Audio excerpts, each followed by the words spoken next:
Olá, família! É um privilégio estar dividindo esses minutos com vocês.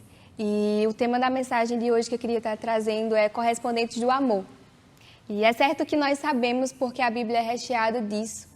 E que Deus nos ama de forma imutável e que nada que a gente possa estar fazendo vai diminuir ou vai aumentar esse amor. Porque na realidade Jesus decidiu nos amar apesar de e independente de. A sua palavra em Romanos 8, 38 e 39 fala: porque estou certo e convencido de que nem a morte, nem a vida, nem anjos, nem principados, nem potestades, nem coisas do presente, nem as coisas por vir, nem a altura, nem profundidade, nem alguma outra criatura será capaz de nos separar do amor de Deus, que está em Cristo Jesus, o nosso Senhor. Nós sabemos disso e nós confiamos nisso, em que Deus nos ama, independente de, e que nada vai nos separar do amor dele. E ele é fiel, a própria palavra dele diz que mesmo quando nós somos infiéis, ele continua sendo fiel, porque ele não pode negar a si mesmo. Essa é a essência do nosso Pai, ele não pode negar a si mesmo, ele é fiel. Mas a pergunta que eu queria trazer hoje é: será que nós correspondemos a esse amor? Será que nós correspondemos de fato ao mesmo amor que o Senhor deposita entre nós e tem a nós? Será que nós também amamos ele com todo o nosso coração, com todo o nosso entendimento, com toda a nossa alma? Em João 21, nos versículos 15 ao 17, tem uma história bem conhecida, em que acredito que você conhece, e que Pedro é indagado por Jesus 3 vezes, perguntando: Pedro, tu me amas? E essas 3 perguntas que Jesus faz, não é porque Jesus não sabia se Pedro o amava, mas para levar Pedro a se autoavaliar, a realmente saber se esse amor que ele tinha, que ele falava que tinha para com Jesus, era verdadeiro, era de todo o coração, de todo o entendimento, ou era de meras palavras. Em alguns capítulos anteriores, Jesus tem sua última ceia com seus discípulos, e lá ele fala que um deles viria a atrair Jesus. E seus discípulos logo se indagam: porventura sou eu, Jesus? E Pedro é o único que fala que ia dar a sua própria vida por Jesus. E Jesus vira para Pedro e fala: Pedro, ainda que o galo cante, tu irás me negar 3 vezes.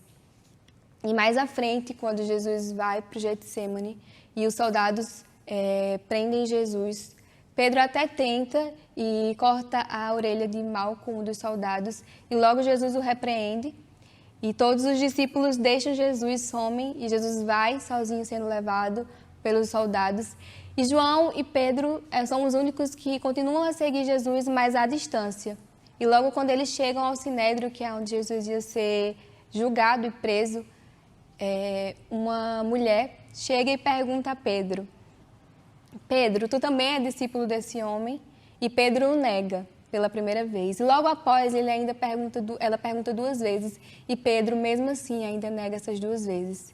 E logo a terceira negação, o galo canta, e Pedro cai em si e vê que realmente ele não amava Jesus tanto como ele tinha dito antes, ao dizer que daria sua vida a Jesus, porque ele negou as 3 vezes. E então, mais à frente, quando Jesus já se ressuscita e vai ter um tempo com seus discípulos, Jesus tem um tempo com Pedro e traz de novo essas 3 indagações, mas com um sentido diferente. As 3, cada uma dessas perguntas tem um sentido diferente. Pedro, tu me amas? E Jesus não queria saber se Pedro amava. Ora, capítulos anteriores, Jesus sabia que Pedro ia trair, onde nem Pedro mesmo sabia. Mas Jesus já sabia que ele viria a ser traído. E Jesus faz aquelas 3 perguntas não para saber, porque Jesus conhece o nosso coração, ele sabe, ele sonda e conhece. E Jesus já sabia do amor de Pedro, mas ele queria que Pedro se autoavaliasse e visse aonde estava o amor dele para com o Senhor. Se realmente ele amava de todo o coração, como ele falava. Porque às vezes é muito fácil a gente falar, mas as nossas ações às vezes não correspondem ao que a nossa boca fala. E ali Jesus queria indagar as 3 vezes a Pedro, para que Pedro se autoavaliasse e falasse: será que realmente eu amo o Senhor? E o Senhor pergunta 3 vezes: Pedro, tu me amas mais do que esses homens, se referindo aos discípulos? E Pedro diz: sim, Senhor. E aí Jesus continua perguntando, e pela 3ª vez Pedro se entristece um pouco e fala: tu sabes, Jesus, porque Pedro sabia que o Senhor já sabia antes e nesse momento também ele sabia. E naquele momento de autoavaliação, Pedro soube que não amava tanto assim como ele achava que amava o Senhor.